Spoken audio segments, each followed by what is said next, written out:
Vinde, Espírito Santo, enchei os corações dos vossos fiéis e acendei neles o fogo do vosso amor.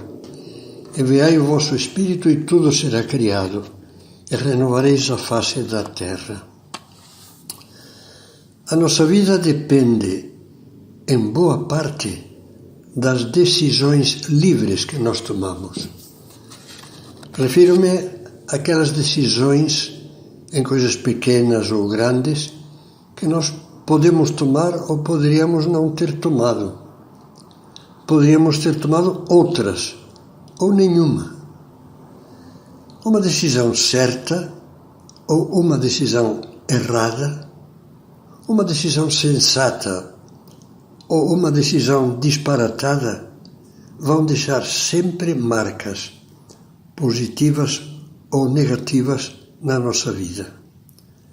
Vão influenciar de uma maneira positiva ou negativa na nossa vida familiar, na nossa vida profissional, na nossa vida espiritual.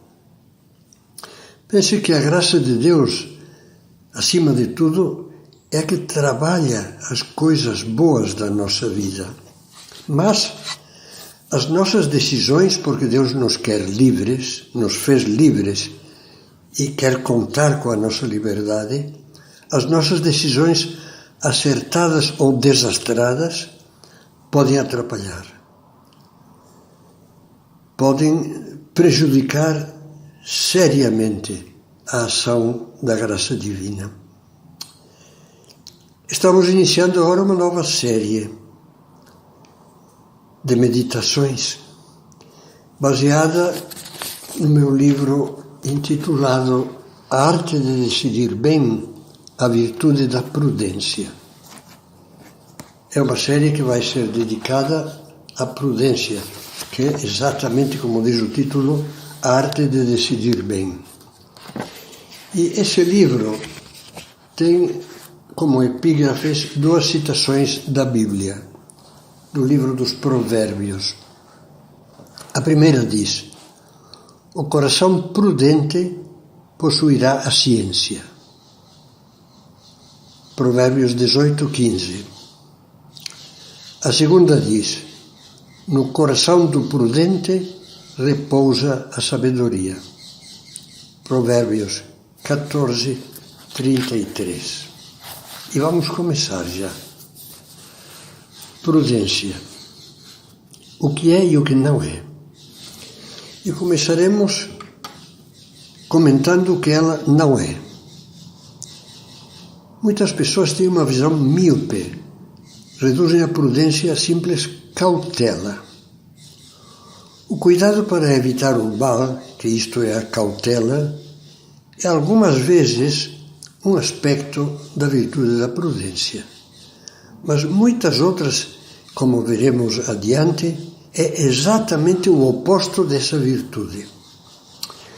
Repare que as duas principais palavras que nós utilizamos para falar da cautela são negativas. Cuidado. Não. Por exemplo, tome cuidado ao atravessar a rua.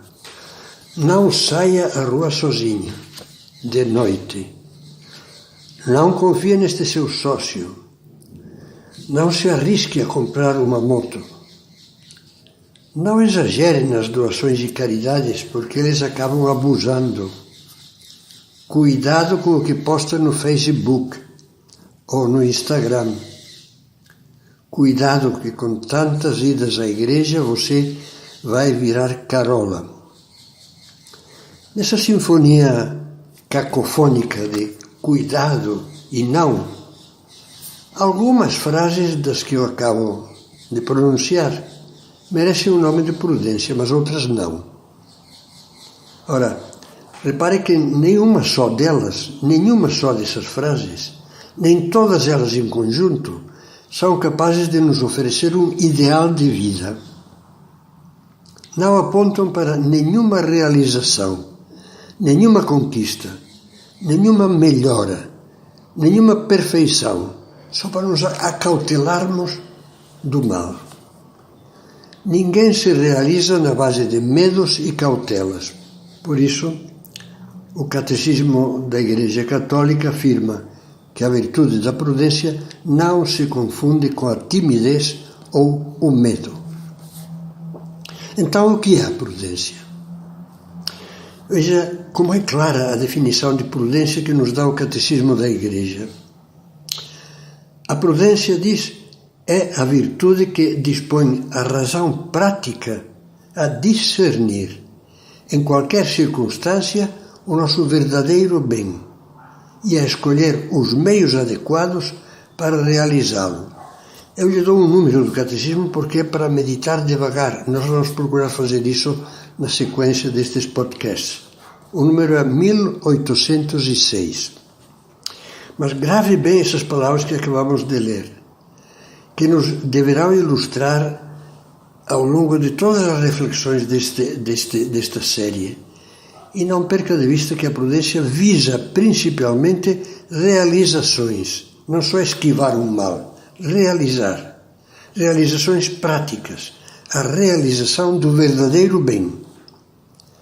Para já convém compreender bem cada um dos termos da definição do Catecismo, que é a definição clássica de prudência. Ela começa dizendo que a prudência é uma virtude que tem como base a razão prática, não o raciocínio puramente teórico. A prudência visa a realização de ações sobre as quais temos que pensar e decidir. Não visa a resolução de teoremas ou teorias. Segundo, é uma virtude que leva a discernir, ou seja, a conhecer e distinguir claramente, limpando confusões mentais, qual é a ação certa que se deve praticar. Mas o discernimento da prudência tem um norte, o nosso verdadeiro bem, pois como veremos adiante, pode haver objetivos errados e bens enganadores. Portanto, ela se refere ao bem moralmente objetivo, humanamente objetivo, um bem. Um bem que tanto pode consistir na boa ação de ajudar uma velhinha a atravessar a rua, como no bom encaminhamento de um empreendimento comercial ou de uma entidade religiosa. Se não procurássemos o bem moral objetivo, a prudência ficaria perdida num mato fechado, onde o bem e o mal seriam indistinguíveis. Seria como a selva escura, em que o Dante se extraviara, porque, como ele dizia, la diritta via era smarrita, tinha perdido o caminho reto. Uma vez discernido o verdadeiro bem, chega o momento então de escolher os meios adequados para realizá-lo. Como a prudência é prática, um ato da razão prática, da razão que pensa face à vida prática, como a prudência, repito, é prática, a pessoa depois de dizer quero fazer isso, tem que se perguntar como vou fazê-lo. Finalmente, com os meios bem escolhidos, é hora de decidir-se a agir e fazer. Em pouquíssimas palavras, São Tomás de Aquino, inspirando-se em Aristóteles, resume tudo isto dizendo: a prudência é a regra certa da ação.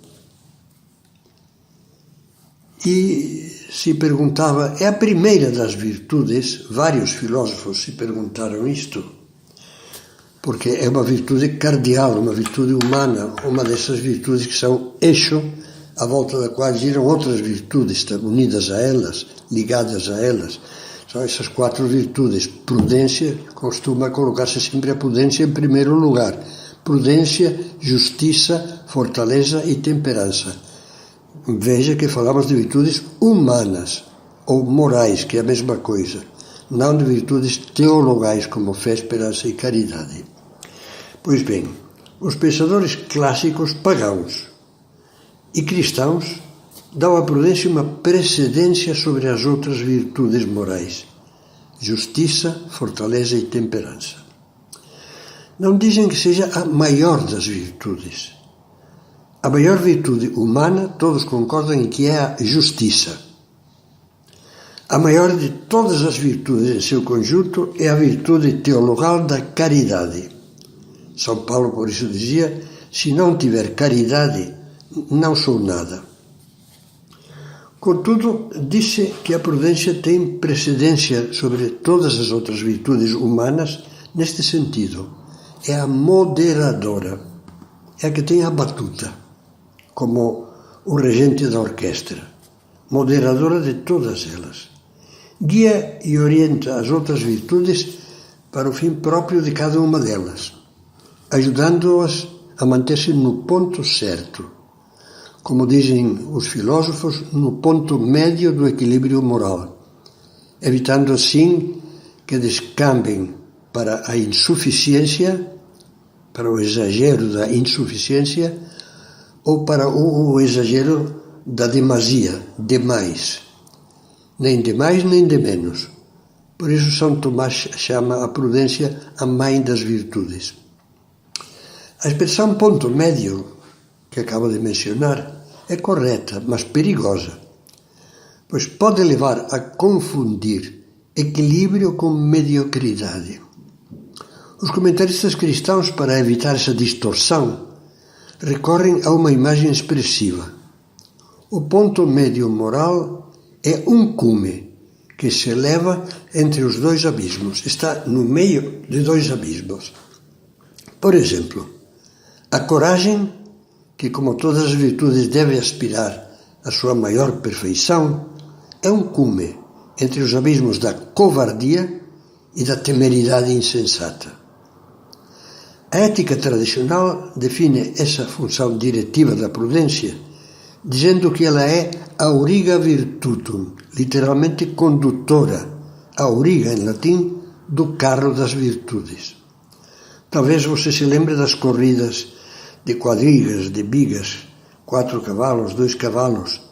Algumas delas aparecem no famoso filme Ben-Hur.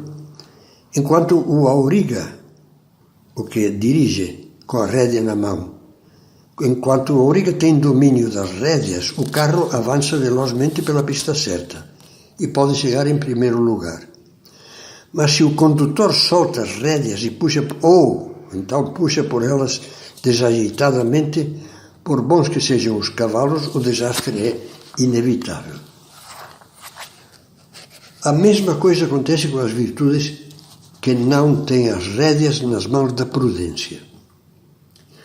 O seu toque poético, o converso francês Paul Claudel dizia: a prudência está no norte da minha alma, como a proa inteligente que conduz todo o navio.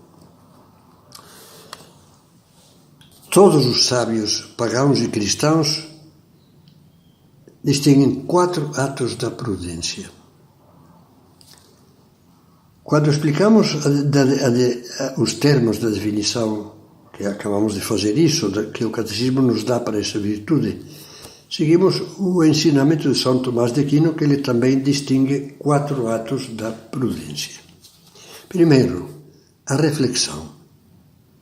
Segundo, o juízo de valor ou os julgamentos práticos. Terceiro, a decisão. Quarto, a realização.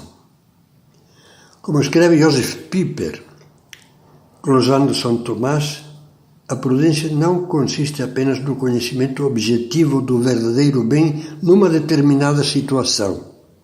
Trata-se de um conhecimento que logo se transforma numa decisão prudente, decisão que, por sua vez, conduz à realização. Portanto, reflexão, julgamento, juízo, decisão, realização. Esses são os passos da virtude da prudência que vamos meditar devagar nos próximos podcasts.